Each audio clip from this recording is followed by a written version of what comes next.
Isang magandang gabi mga kapatid.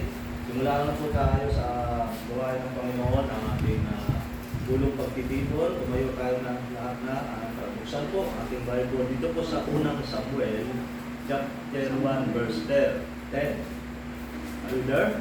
Amen. Sabay po natin basahin. Bible say, and she was in wilderness of soul. She prayed unto the Lord and wept sore. Ating nakatayo at tayo manalangin. Panginoon, kami po ay gabayan. Kami po ginagaybay ang mga katotohanan ng mga salita sa Panginoon. Alam mo ang aming puso't isipan sa pagtanggap ng mga espiritual na pagpapala at kung sakaling may kasalanan.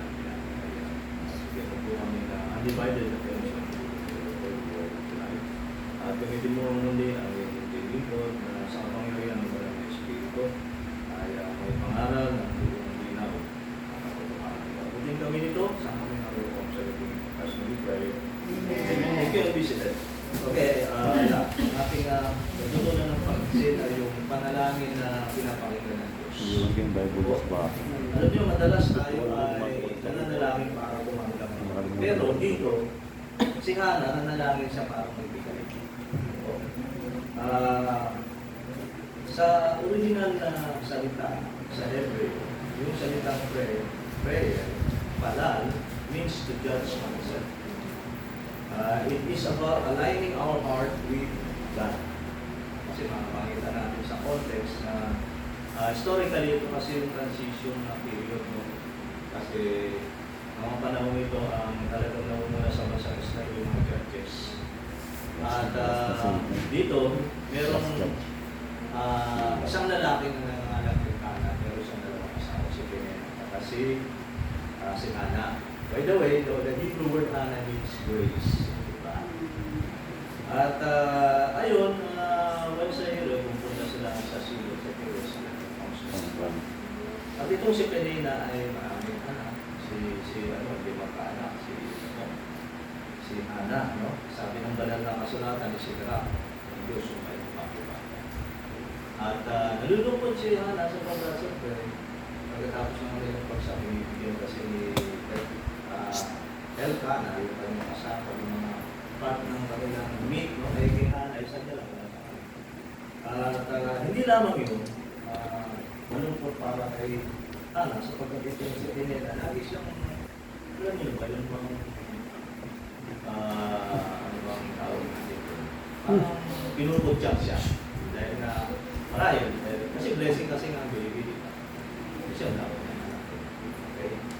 At yun na, isang araw ay ayun, punta ulit sila doon para sumura sa Diyos. At ayun doon sa templo, si Hana ay nananalangin ng nahigit.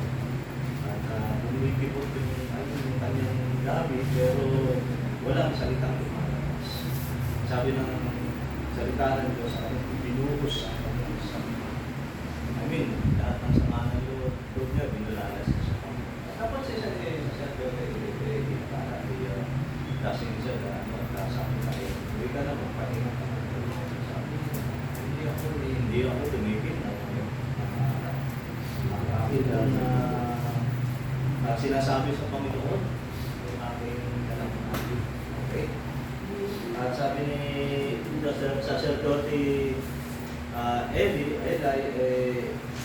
nawa ibigay ng Diyos yung hinihingi mo sa kanya.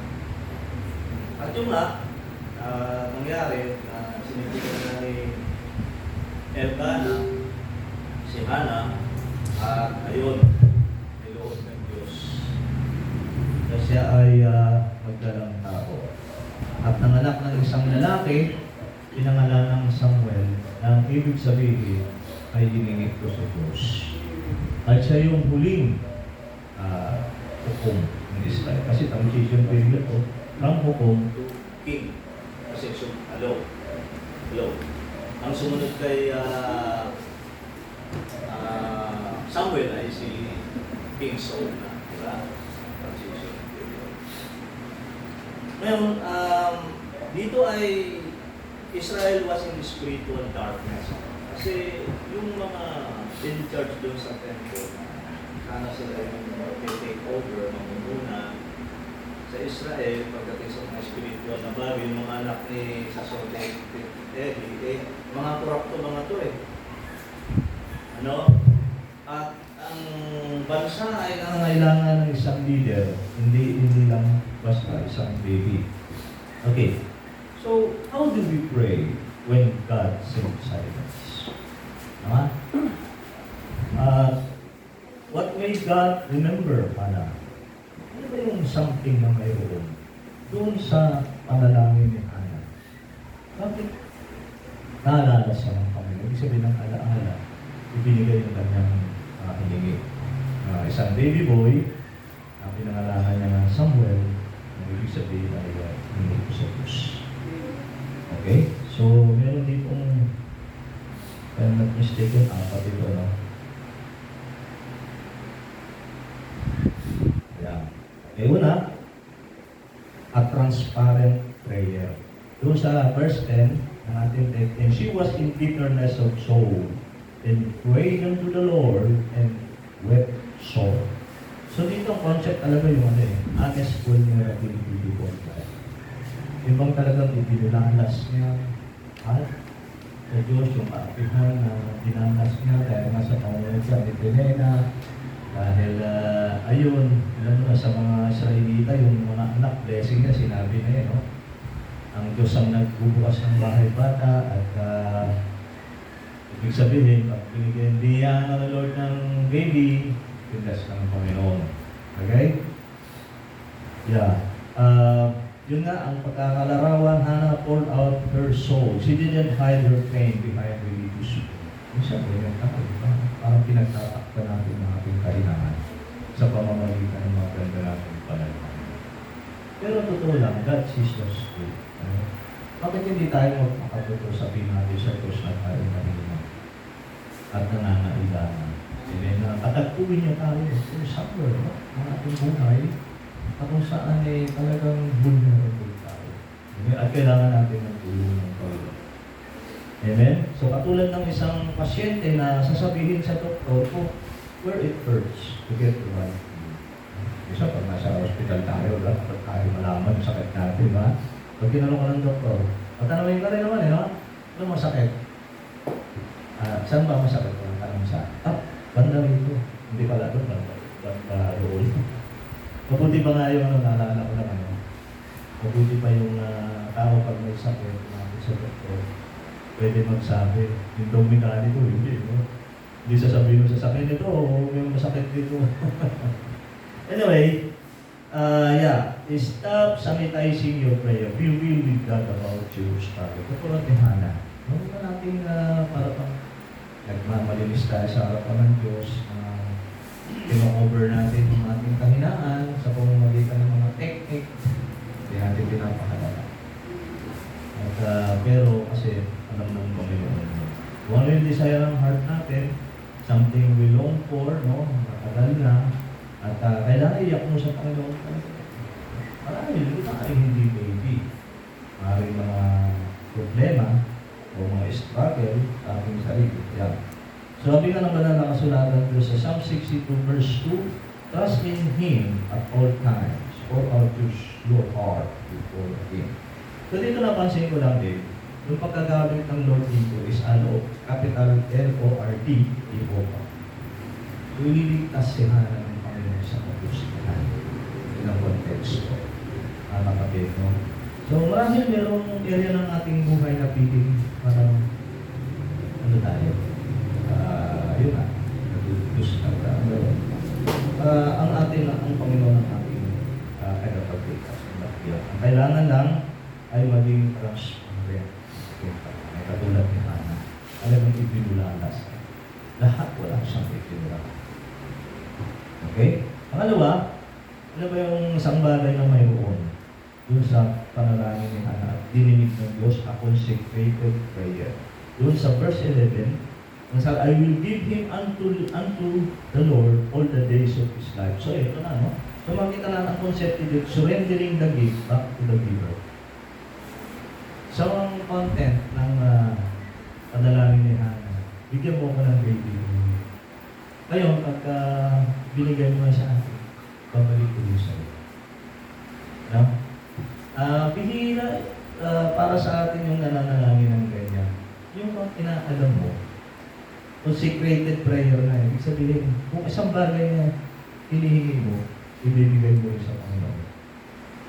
Siya yung nagbigay sa'yo, hindi ka balik mo rin sa Diyos. Kalagay niyo, kalooban ba ng Diyos? Ibibigay ba? Yes. So Hannah vowed to give the child back to God, to pray, serve, her prayer served His kingdom, not just your ego. So dito, no, talagang nalumpa siya. Sabi niya, Panginoon, pag ibinigay mo sa akin ang baby boy, i-dedicate ko siya sa'yo sa temple. At for the rest of his life, siya ay magbibigay ko sa'yo. Okay. Isang ko lang, huling hukum sa Israel. Amen? Ito madalas ginagamit ko kung may child dedication, di ba? Magandang story niya. Hindi siya nabibigyan ng pansin, pero kasi yung panalangin, isipin mo, baog siya. Ako yung miracle ko. Miracle baby siya. Si Samuel. Sabi, banal na kasulatan, isinara ng Diyos sa para ni Hannah. Okay? Pero dahil, ayun nga, binulalas niya yung kanyang lahat ng kanyang dalamhati sa Panginoon sa panalangin. Kumbaga sana wala talaga siyang pipili. So matindi, no? Kulang ang salita para ilarawin yung degree ng kanyang emotion dito. Dahil umiiyak siya talagang yung feeling vulnerable na sa wala talaga siyang nakakapagpapalit. Hindi ako. Okay? At dito yung consecrated prayer, isang bagay, sa content ng ating panalangin na hindi natin yung isang bagay na alam natin magagamit sa ministry. Lord, pag binigay mo sa akin ito, papagamit ko sa iyo ba? Kuha nyo. Consecrated prayer. Unselfish yun. Diba? Bihira. Kasi tayo, by nature, selfish tayo. Gusto natin. Hingi. Wala, hindi man, without considering, ano ba yung kalooban ng Diyos? Kasi kung yan ay para sa ministry, may tatanggap. Mag-glory pa rin. So parang ganun lang yan, no? A steward asking for sheep from a king's garden rather than seek to be alone. So ganun, parang isang katiwala, humingi ng puto, tatanim niya, at gagawa siya ng isang garden para sa puto. Amen? So, as if God answered this, how will it be used for His glory? Dapat ganun natin. Pag binigay mo ito doon, so kailangan dito ng panalangin na pinakabigyan ka ng Diyos ng gusto. No? At italay mo yung desire mo sa desire ng Diyos. Yun yung hihingin mo. Na alam mo na ina-assure mo, parang nakikipag-feel ka sa Panginoon. Babalik ko sa iyo. Kasi nga, considering the historical context, alam ni Hannah yung meron kasing need eh.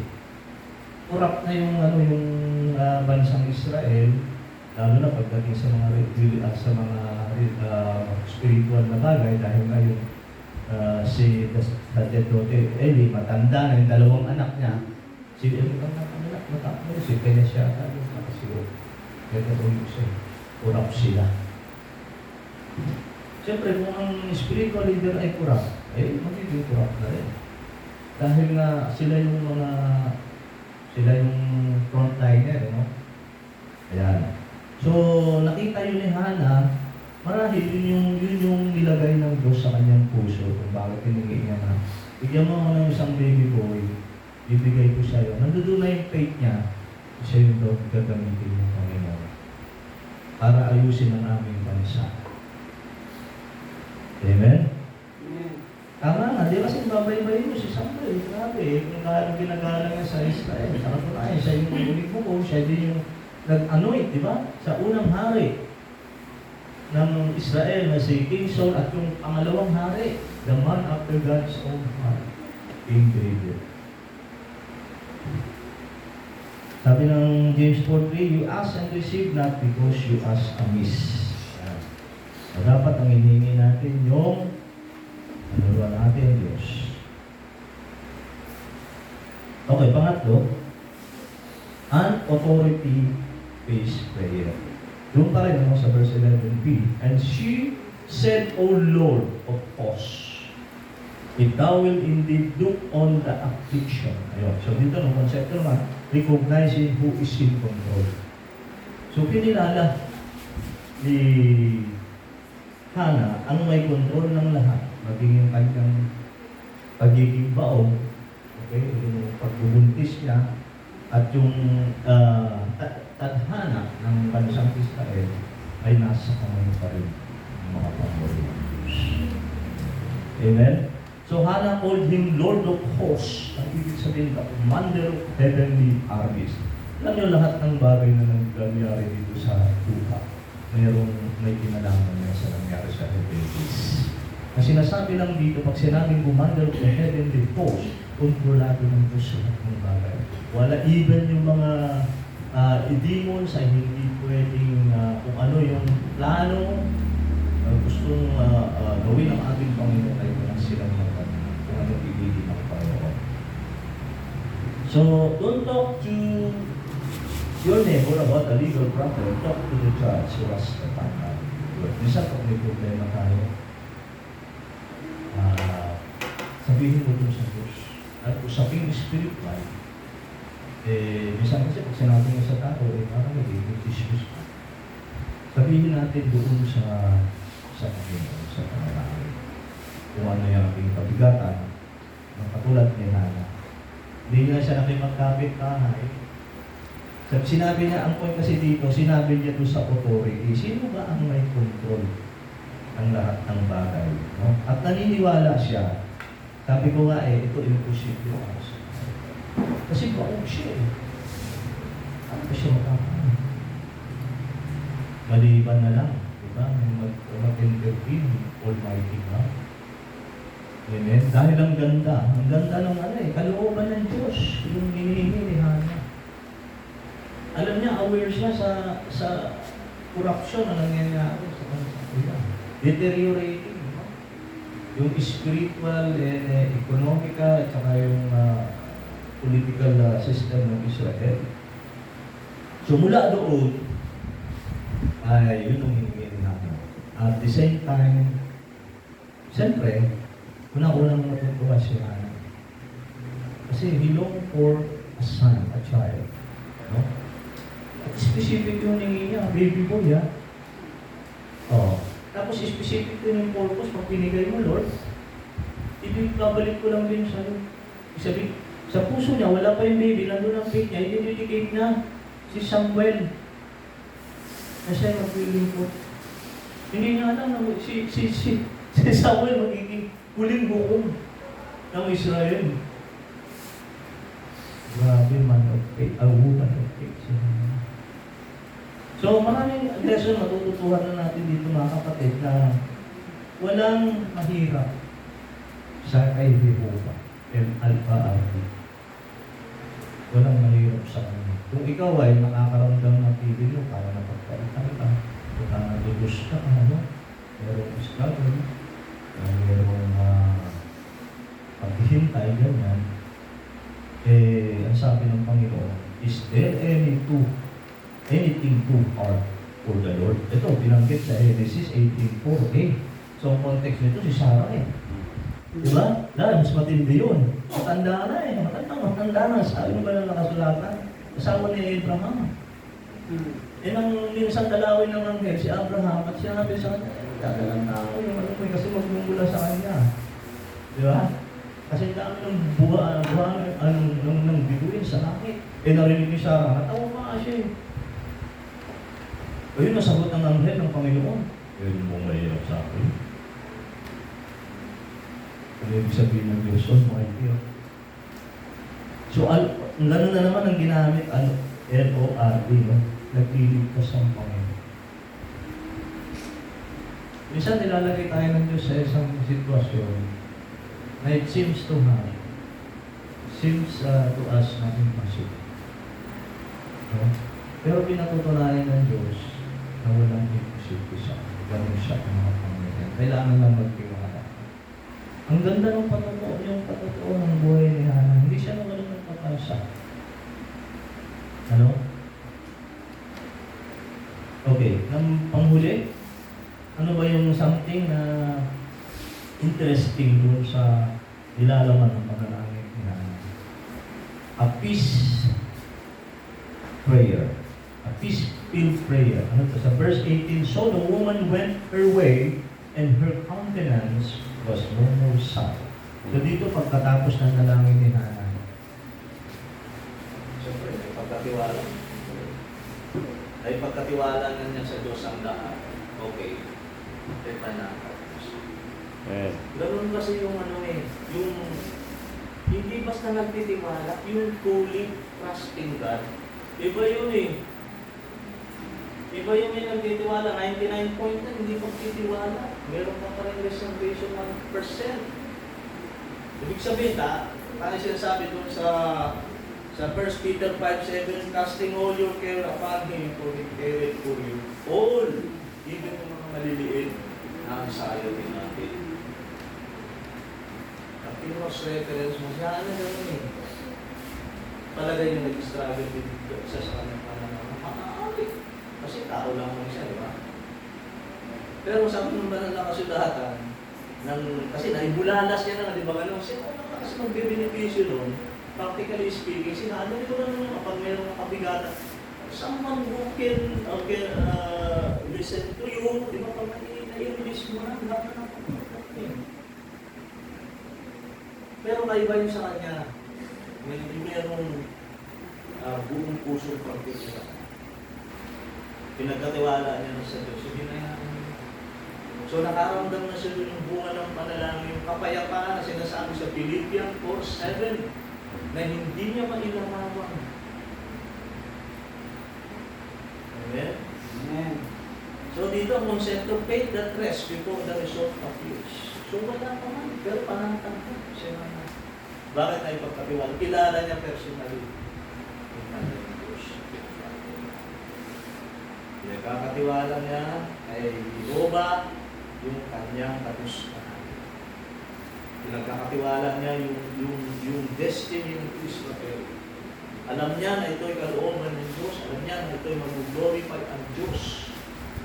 Kaya sa the moment na itlubin ng Diyos siya ay magdalang tao, i-dedicate niya sa kanyang Lord. Acknowledging that same way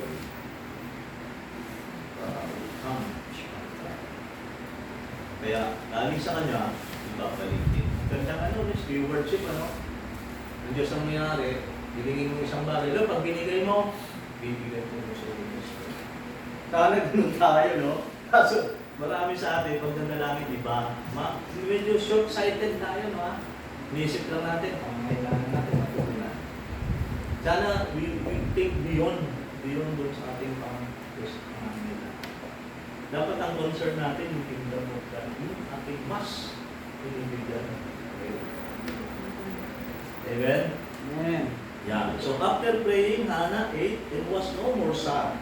The weight was transferred to God. Kung isipin nyo na, imagine nyo yung bigat niya, kabigatan niya, binigay niya sa akin. Ganun yung ginamit doon, di ba? Casting all your care. Kasi nga, di ba nga, mangingis na si Peter. Diba? Casting is to roll on, yung parang ibato mo. At ang kabigatan, oh Lord, ito yung kabigatan ko. Sa'yo na ako. Ikaw nang mahala niya. Iwayan yung galing mo, bigat niya. Sabi ng Panginoon kasi, bago mo ihagi sa kanya, bigay mo sa akin. Nag-iibitaan niyo siya. O, yan ako. Ngayon, ang tanong doon, bakit mo ibinato kay Lord? Kasi may tiwala ka, diba? That is faith. At tulad nila, yung kadustahan niya, talagang naging honest siya. Lord, masaktan ako. Every year na lang, pupunta kami sa Silo, pupunta kami sa Jerusalem, kami sasamba sa Diyos. Wala akong anak. So, lagi lang roon yung nagsiself-pity siya na bakit hindi ako bigkas ng Panginoon ng Pilipino. Di ba? Amen. Amen. So, once you drop a letter in the mailbox, you stop carrying it. You trust the post office. Di ba parang letter yun? Siguro mo na sa mailbox. Nagtitiwala ka lang, bahala na yung post office doon, di ba? Likewise, ganun din. Pag naibato mo na yan, sa kay Lord, kay Jehovah, kasi pagkakami, empathic yun na ililigtas ka niya doon sa bagay na pinakakot mo sa buhay. Amen? Ang maganda pa ron, Hindi ka na madideliver doon. Ang maganda pa doon, yung ibibigay sa'yo ng Lord ay makikipag-deal ka kasi, di ba? Ibibigay mo doon sa Kanya para sa'yo maluwag natin. Ang gandang legacy yung iniwan sa atin ni Hannah. Hindi siya basta panalangin lamang. Extraordinary prayer. Kasi yung content, may mga something na interesting na madalas wala sa ating panalangin natin. Wala tayong sinabi. So if you're still worried after praying, you haven't fully cast the burden there. Doon kailan mo malalaman? Pagkatapos mong manalangin, naroon pa rin ang pag-aalala. Ibig sabihin, hindi mo pa fully. Maaaring may 1% pa na reservation.